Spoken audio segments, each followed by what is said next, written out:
누구입니까? 아마 여기 계신 분들은 대부분 다 알고 있는 사람일 겁니다. 성경에서 욥에 대해서 설명하고 있는데요. 그는 온전하고 정직하고 하나님을 경외하며 악에서 떠난 자라고 소개하고 있습니다. 심지어 그는 당대에 손에 꼽히는 부유한 사람이고 아들 7명과 딸 3을 둔 가장이었습니다.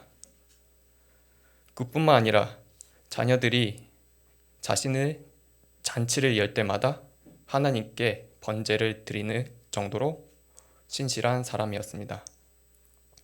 그런데 어느 날 그에게 고난이 찾아오게 되었습니다. 그리고 모든 것을 잃은 그 자리에서 욥은 이런 고백을 남겼습니다. 제가 다시 읽겠습니다. 가로되 모태에서 적신이 나왔사온즉 또 적신이 그리로 돌아가올지라. 주신 자도 여호와시요 취하신 자도 여호와니 여호와의 이름이 찬송을 받을지이다. 아멘.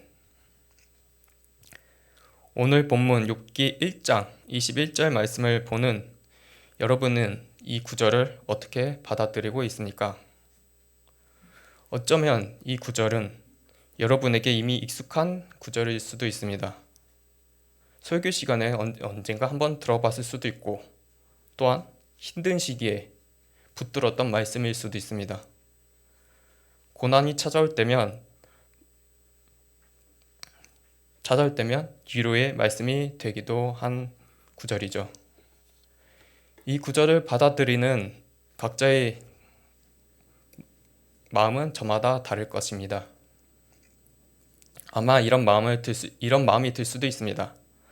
내가 열심히 했는데 내가 고난을 잘 견디고 하나님을 잘 믿었으니까 결국 하나님이 나에게 축복을 내려주실 거야. 혹은 이 세상의 것은 어차피 다 없어질 것이고 사라질 것이니 하나님만 바라보자. 이런 마음일 것입니다. 물론 세상의 것을 쫓으며 곧 없어질 것들을 붙잡고 살아가는 자들은 결국 마지막에 아무것도 남지 않게 될 것입니다.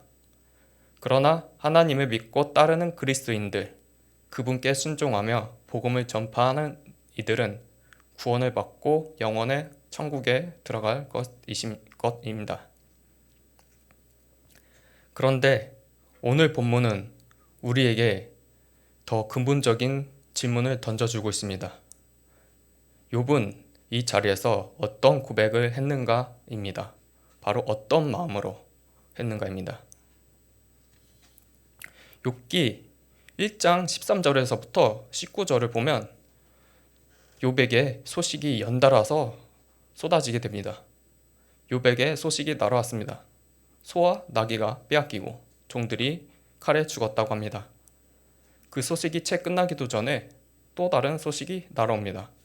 하늘에서 불이 내려와 양떼와 종들을 불살랐다고 합니다. 또 그 소식이 채 끝나기도 전에 또 다른 소식이 날아옵니다. 낙타들이 빼앗기고 종들이 죽었다고 했습니다. 그리고 그 소식이 채 끝나기도 전에 마지막 소식이 날아오게 되었습니다. 그의 아들과 딸들, 자녀들이 세상을 떠났다는 것입니다. 재산을 잃은 것과 자녀를 잃는 것은 전혀 다른 차원의 이야기입니다. 지금도 사랑하는 자식을 잃을 부모의 마음은 이루 말할 수 없을 것입니다. 그러나 과거에는, 고대 시대는 자녀는 단순히 사랑을 주는 존재에서 넘어 가문의 이름이었고 미래였고 자신이 존재가 이 땅에 계속 남아있게 하는 증거였습니다.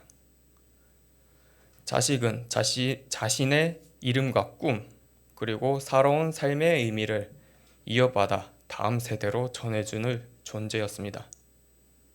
아무리 힘들고 어려운 상황이 닥쳐와도 우리는 흔히 하는 얘기가 있습니다. 희망과 꿈이 있으면 견뎌낼 수 있다고. 하지만 그 희망마저 없으면 인간은 버텨낼 수 없을 것입니다. 바로 욥이 이런 상황에 처한 것입니다. 그는 꿈마저 사라져 버린 것입니다. 욥에게 자녀는 단순한 미래가 아니라 하나님 앞에서 품어온 가장 깊은 사랑이었습니다. 자녀들이 잔치를 열 때마다 혹여나 자녀들이 죄를 짓지 않을까 염려하여 하나님께 번제를 드리며 그들이 자신처럼 하나님한테 가까이 가길 바랬습니다. 그렇게 욥에게는 자녀의 삶이 전부였습니다. 재산은 잃어도 사람은 남고 사람이 있으면 내일을 꿈꿀 수 있습니다. 그러나 욥은 그 내일마저 사라져버린 것입니다. 물질도 사람도 미래도 그리고 하나님을 위하다고 생각했던 그 목표까지도 한꺼번에 무너진 것입니다. 그 자리에서 욥은 땅에 엎드려서 이렇게 고백합니다. 주신 자도 여호와시오 취하신 자도 여호와시니 여호와의 이름이 찬송받으실지니라. 욥의 이 고백은 어떻게 나왔을까요? 모든 것을 잃고 꿈마저 잃어버린 욥은 하나님을 원망하는 말이 아닌 주신 분도 하나님, 가져가신 분도 하나님이라는 고백을 했습니다. 물론 이 구절에서 보면 그는 하나님께 찬송한 사람으로 나오지만 뒤에서 보면 욥의 이런 고백은 여기서 끝나지 않습니다. 욥은 그 이후에 하나님께 탄식하며 울부짖지만 그러면서도 그는 끝까지 하나님을 떠나지 않았습니다. 그리고 하나님은 그 탄식조차도 받아주셨습니다.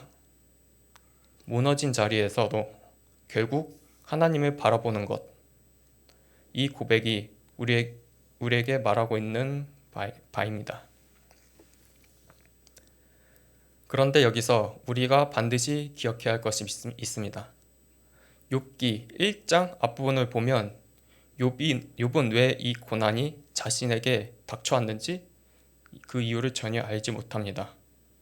또한 성경을 보고 있는 우리들도 욥이 왜 이런 고난을 당하고 있는지 구체적인 이유는 모릅니다.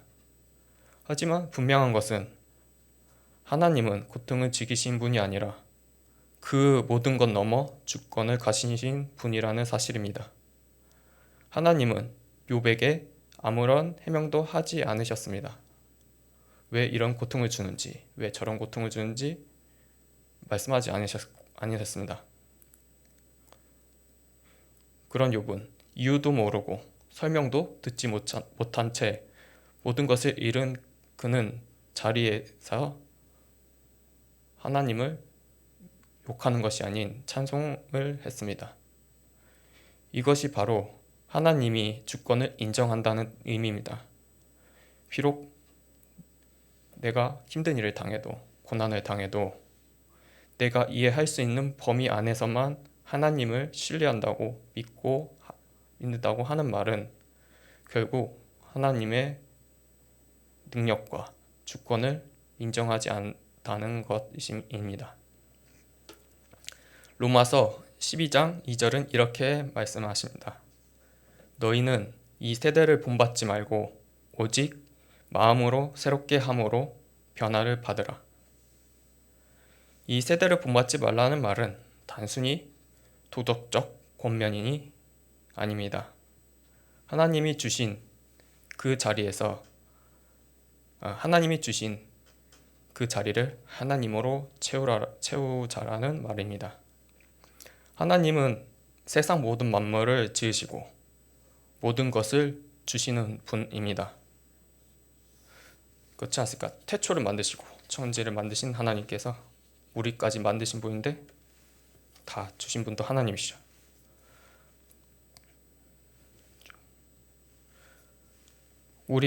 심지어 우리가 누리는 물질도 축복도 심지어 우리 안에서 피어나는 생각들도 꿈도 비전도 모두 하나님께로부터 나온 것입니다.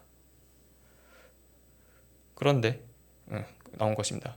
욥은 모든 것이 비워진 이 자리를 하나님이 주신 것으로 채운 것입니다. 그런데 우리는 어떻습니까? 우리 일상에는 비워진 자리가 훨씬 많지 않습니까? 그 자리를 우리는 무엇으로 채우고 있을까요? 혹시 내 생각으로 만들어진 하나님을 향해 찬송하고 있지는 않을까요? 그렇게 비워진 자리는 세상은 가만두지 않습니다. 세상은 계속 끊임없이 계속 무언가를 우리에게 채워 넣습니다. 그 하나님이 비워진 자리에 말이죠.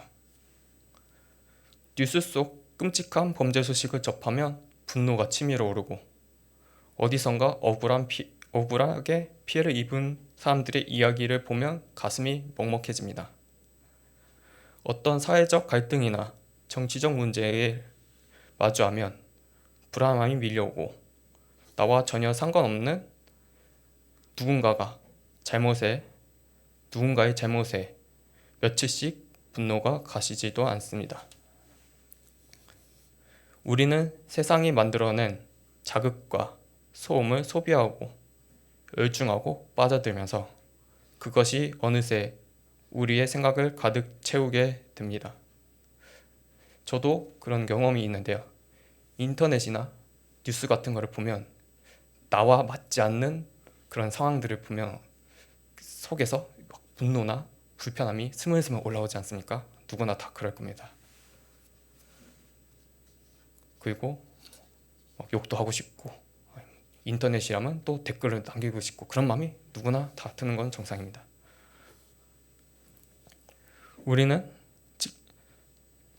근데 생각해보면 이것은 우리가 직접적으로 겪은 일이 아닙니다. 그런데 그 감정이 하루를, 그 다음날을 집어삼키게 됩니다. 그리고 그것은 언제나 그랬듯이 금세 잊혀져 버리고 또 다른 파도에 휩쓸리게 됩니다. 그렇게 우리의 마음은 어느새 하나님으로부터 멀어지고 그분의 말씀은 점점 뒷전으로 밀려나게 됩니다. 우리가 세상을 살아가면서 누군가에게 악의를 품고 혹은 누군가를 사랑하고 혹은 감정을 쏟아부으며 혹은 또 어떤 물질이나 대상 그런 것에 미워버리는 일은 하나님 앞에서 욥의 고백처럼 아무 쓸모가 없는 것입니다. 이 고백은 세상의 모든 것을 만들어내시고 내 물질도 내 생각도 내 꿈도 심지어 내가 하나님을 위한다고 생각했던 그 마음까지도 모두 그분의 손 안에 있다는 고백입니다. 하나님 앞에서는 오직 남는 것은 하나님과 함께하는 그 마음 하나뿐입니다. 저희 담임 목사님께서 자주 하시는 말씀이 있죠. 거의 최근에 매 설교마다 하시는 말씀이 있는데 함께하는 것이 무엇입니까? 단지 같은 곳을 향해 가는 것이 함께일까요? 몸뿐만 아니라 생각과 꿈, 비전까지 같이 해야 함께하는 것입니다. 우리가 하나님과 함께한다는 것은 단지 예배의 자리에 앉아 있는 것이 아닙니다. 우리의 생각과 마음의 자리가 하나님을 향해 있을 때 비로소 함께하는 것입니다. 세상의 소음이 아닌 하나님의 말씀으로 우리의 마음을 채울 때 우리는 비로소 하나님과 예수님과 함께 걷는 사람일 것입니다. 욥은 이유도 모르고 설명도 듣지 못한 채 그 자리에서 하나님을 찬송했습니다. 그런 욥이 찬송한 그분은 훗날 이 땅에 오셔서 아무 말 없이 아무 설명 없이 우리를 위하여 십자가를 지셨습니다. 네, 아닙니다. 네, 기도하겠습니다.